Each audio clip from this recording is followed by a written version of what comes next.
செத்த நாளைக்கு போட்டு பார்க்கிறல்ல, அது உலகமே பார்க்கும். நீ எத்தனை பேர் வருவாங்க தெரியுமா நீ பார்க்கறதுக்கு? ஐயா மேல அளவு கடந்து அன்பு வச்சுக்கிற ஜனங்க லட்சம் பேர் இருக்கிறாங்க. நீ ஒன்றும் கவலைப்படாத. ராஜம் ஒன்றும் பெரிய அவசியம் கிடையாது. என்ன ராஜன் ஒன்றுமே பெரிய அதிசயம் கிடையாது. என்னை விட மேல அன்பு வச்சுக்கிற லட்சம் மக்கள் வந்து பின்னால் இருக்கிறாங்க. சரியா இருக்கிறாங்க சாமி, எல்லாம் பார்ப்பாங்க. வந்து நீ தான் எனக்கு வாங்கி கொடுக்குற, யாரும் கொடுக்குற கறியும் இல்லை புளியும் இல்லை. கருவாடு தின்னுக்கிறேன், இந்த முள்ளு கருவாடு, இதெல்லாம் நெய்த்தூள் கருவாடு இதெல்லாம் தின்னுக்கிறேன். பன்னிக்கறியும் தின்னுக்கிறேன். பன்னிக்கறி நாளைக்கு வறுத்துடலாமா?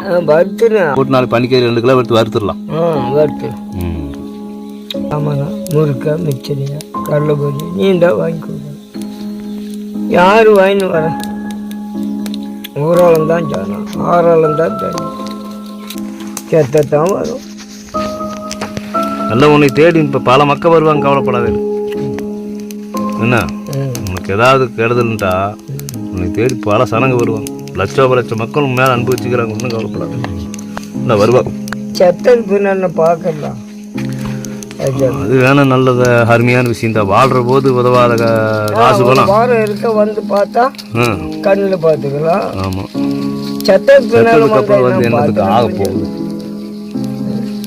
அது வேணா சொன்னீங்க. திருவாசகம் செத்த பிள்ளை வந்து என்ன தெரியும்?